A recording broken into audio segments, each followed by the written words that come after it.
Hello guys, and welcome back to Firestarter's YouTube channel. And today I've got a fantastic replay for you. That was a match I got not too long ago, a couple of days ago now, in the Centurion Mk.5 AVRE. Now this is a British 7.0 vehicle, which is something quite special. It's a premium at rank 5, sitting at a battle rating of 7.0. What's it like, you might ask? Well, we're going to get right into that, as we're going to get you a game that is absolutely fantastic. I'm not going to spoil too much of it for you though, as you see the AH1G Cobra. This is actually a full up tier for the AVRE. I'm in an 8.0 match, which is the maximum up tier I can get. I do have a 7.3 on the Centurion Mk.5 in my lineup, but I'm choosing to take the AVRE because I want to play around a little bit. So what do we need to know when you're looking at the AVRE? Well, it is a Centurion tank, which is not too badly armoured. It's very nice hull down, and this thing gets a lot of gimmicks, and we're going to talk about those gimmicks before we get into the match, really, because the match is going to be a slow start, so you're going to have to wait a couple of minutes until you see my first kill. But that's actually quite good, because in the AVRE you do need to be careful what you do. The AVRE is special, and we're going to see this really pretty cinematic shot as the H1G on our team flies over.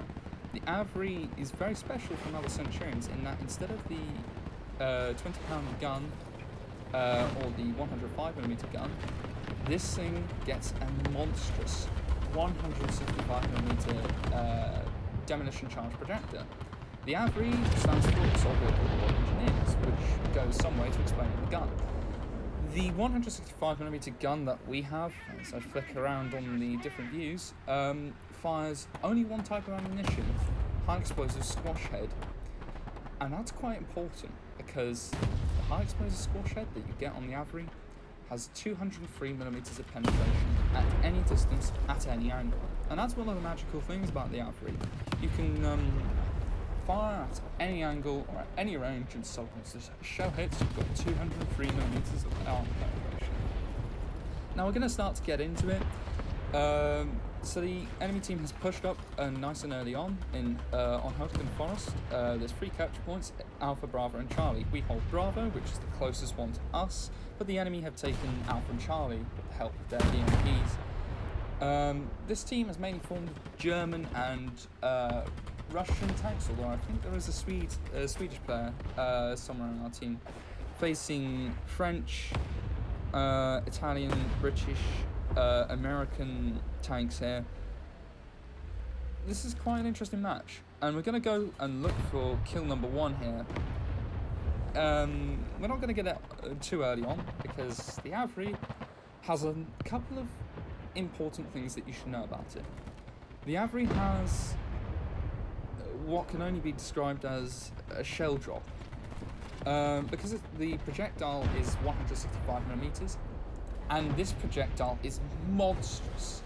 The L33A1 round that weighs 30 kilos has an initial muzzle velocity of 259 meters a second. The explosive mass in TNT equivalent is 20.3 kilograms. That's a lot of explosive in one shell, and you're going to see that in action not too far away, as we see the enemy bringing close air support. Although that 262 is not going to be too effective against us. He's not going for us because he doesn't know we're here. We haven't actually killed anything yet, which is kind of surprising because the AVRE is not too hard to get kills with. But like this, it's definitely a challenge, and this game was a challenge. And we're not going to spoil it for you, but I'm going to be disappointed with this game in some ways, although the amount of kills we're going to rack up is going to be absolutely spectacular. So we're looking for kill number 1 here. It's going to take us a little while to find it. There is a smoke screen just deployed over there, which is deployed by the T-10A. We'll see more of him in a minute as we look for lineup for kill number 1. That's an IS-4M right there. He's behind a fence, machine gunner, and we put Heshram straight and take his crew out for kill number 1. Which is okay, I'm thinking, nice, it's 1 kill. Well, gain me a couple hundred, if not 1,000 silver lions, so it's no biggie. As we're lining up for kill number 2, our friend to our right, who I don't think you can see right now, the Centurion Mk.5 has got a T10 problem. He's also got a Tiger 2 problem now. This Tiger 2 that you can see, he's just been shot by a Centurion 10, and how he's making it. He's not looking the right way, he's going to receive a cash round, and he's dead too, making kill number 2. Our friend the Centurion 10 here is burning. He's just been set up by the Tiger 2P, but he's got a T10 problem. However, he's immobilized. He can't go after the T10, but the T10 is without gun breach. He can't fire back. You'll see in chat in a moment some really good comms by the Centurion Mk.5. Thank you very much. And he's calling out that there's no breach on the T10. I can go out safely, and I'm going to take the shot, or I'm going to attempt the shot on the T10. There he is. You can see him. He's just behind that building. Put a round in. Target destroyed. Kill number 3. Which was a very nice shot as well, you've got to admit. Just curving it round that building and over the outbuilding on the side of I think it's a park. The Centurion 10 is now on his way, and he's moving to find more targets. And we'll switch back to myself in the AVRE. When we are starting to win a supremacy, and this Leopard 1 that you might have seen with the Centurion 10 just walks out in front of me. I'm ready to fire, and that Leopard 1 makes kill number 4. And I must say, that was quite stupid of him. I don't think he would have known exactly where I was, but he probably should have been a bit more cautious in what he was doing. But in fairness, he's trying to get into a position where he can take out enemy tanks, so rushing up like that, I can kind of understand. It's gonna be a little while, and this is gonna be where we see the AVRE's, not flaws, but we're gonna see where the AVRE starts to struggle a little bit in a minute. As we're looking for shot, we were gonna put shot into the back of that T10, I think. Or maybe it was an IS series tank, but either way, we don't get the shot, we don't take it in time, and so we don't bother. I'm just going to machine gun down this fence and this, the walling and fencing, just so if someone comes through there, I've got a clear shot, but no one is going to come through that. It's going to be, and kill number 5 is not too far away, I can assure you that much. The enemy is starting to fade away here. They've already had 5 people leave the match because they've run out of spawns. Equally, our team has lost 4 players. And another target will be coming up fairly soon. And there it is, the T-44-100, hesh round out, tracks him. He's immobilized, but he's still got his gun up, and he ricochets. The poor T-44-100 here is struggling to penetrate me. He's not clearly not short where he's supposed to shoot, which is an issue for him because, well, this thing can be difficult and dangerous to fight. It has ERA plastered all in front, and we put ground to it, and we're going to fluff that one too. We're going to immobilize his other track to stop him from moving around, but he's still able to fight. And that was kind of a poor play from me, not putting the second round into his lower hull. But we're not going to mess that up on our 3rd shot, and you'll see that in a minute as... wait for it. Yeah, he puts another round in. He tracks me, but that's not going to save him because head round number 3 around, and that one's going to kill him. We're going to take a little moment to repair, but that T-44-100, in fairness to him, I think did the best thing he could have done in the circumstances and immobilized me. But I have to say, he probably should have tried to take out my barrel or my breach, which would have been a serious problem for me if I'd been trying to take him out, but as it is, I'm fine with that. I'm reloaded and I'm nearly repaired. Yep, there we go. And now we're going to move up. We're going to assist in the capture on C, and I don't know if you guys noticed earlier, but I did get a cap on B, which is and getting that cap early on whilst we're losing at the moment, we are losing on points. There is an object 906 here, and this is something I should point out. The red markers that you see for enemy vehicles, I can't see them. This is realistic mode. So that object 906, I only just caught sight of him when he had got into cover. And that tank off the left, I can't quite see. I think there's a BMP. There's a BMP-1 over there. I can't see him. He's behind concealment. I don't have thermals. I don't have, you know, I'm not cheating. I can't see him. And I'm not blind either, just in case anyone's worried. But I know that 906 is there, and I'm just wondering what he's doing. It does turn out that he's gone around the other side of the house, and he's started to take shots at targets. Unfortunately for him, I have plenty of teammates around me, and there is an unfortunate BMP-1 who I did notice who's just become a recipient of 26. Another Hesh round delivered to another Russian. BMP-1 there could not really have done much. I think he'd been shot at and pinned down by some of my friends over behind me to my left, and I think he was just trying to make the best of a very bad situation. Unfortunately, he was also unfortunate enough to receive a Hesh round, and this is where it gets a bit messy. You just may have just caught sight of a red marker off to my as I was panning around, and there is an M48A2C. I was fortunately a bit quicker on the trigger than him, and since he's at point blank range, I don't have to worry about shell drop too much. Now, shooting this thing at excessive range can be quite a tricky thing to do, because it's got such a high shell drop, and honestly, I don't really try above 600 meters or 800 meters. I have tried, but it's just not sometimes worth it.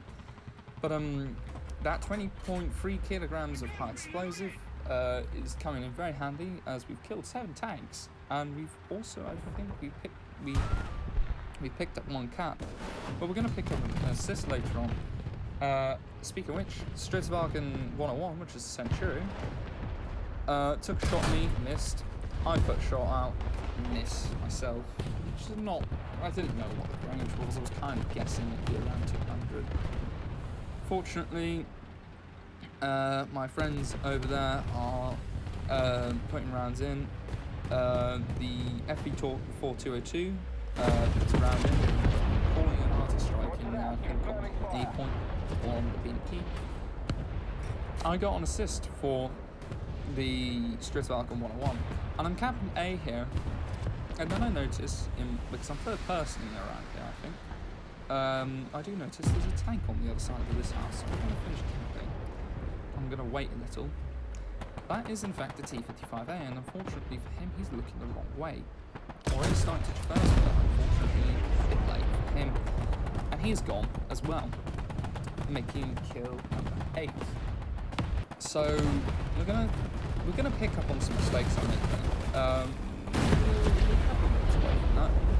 But this was the ultimate heartbreak, because I'm gonna tell you, I'm gonna hint at it. In War Thunder, there is a certain achievement that you can obtain or a certain vehicle you can play in realistic modes by getting enough spawn points, 2,500. As we see, a ZSU 57-2, who's I can't see him behind that bush, but I can see him now. He's just seen me, but it's far too late because he's become kill number 9. And we're racking up the kills here. 1 assist, 2 caps, and 9 kills. And then a BMP puts a missile straight into my turret, and I'm absolutely panicking here because I've just taken a missile. I've lost my gun as it happens, and I want to get in cover. And then I notice that Panther G. Now, once this Panther G notices I'm here, but again, too late for him, he takes it. And that's kill number 10. 10 kills. You heard that right. What I should have done here is I should have dumped smoke and got out. There's a BMP or 2 pushing me, and there's also a Leopard pushing me, and you can see him coming up. And I'm honestly not sure what to do here. And I try and get round onto the Leopard, but it's too late. And that's 10 kills, but you can't see it from this perspective. If you can obtain this achievement that I'm talking about with 2,500 spawn points. Now, spawn points are handed out for kills, capping, assists, and the like. You need 2,500 of them. I have 2,470. As we fade out, we're going to take a look at a screenshot that I took mid-session. I can't believe it. I missed out on a nuke by that much. 30 spawn points. A kill on that BMP or Leopard would have done it, and I would have had a nuke for you today. And I really wish I had got that nuke, because that would have been an incredible achievement. As it is, though, the results and rewards of that battle were absolutely whopping, and you're going to see that in a minute. But honestly, I was really, really upset. But I'm going to leave you with the results here, and I'm going to leave you to be the judge of of my performance in the AVRE. But honestly, in summary, the AVRE is an excellent vehicle. If you're thinking about grinding the British Tech Tree, maybe you want to consider getting this thing. Its HESH shell is a bit finicky to use at long range, but it's a brilliant tank and is well worth giving the consideration to. On that note, guys, I'm going to leave it there. Hopefully, I will see you around soon. I will be doing an AVRE compilation. You might see a couple of these kills coming up in that compilation. It'll be posted on Instagram, and it'll be posted here on YouTube. So, and you'll have those links in the description when they come out. So, if you enjoyed this video, please drop a like, consider subscribing, and if you think I could be doing, if you want me to do something in particular, or you think I should do something, please drop a comment as well. The support really is appreciated. Until then, though, guys, stay safe, and I'll catch you next time.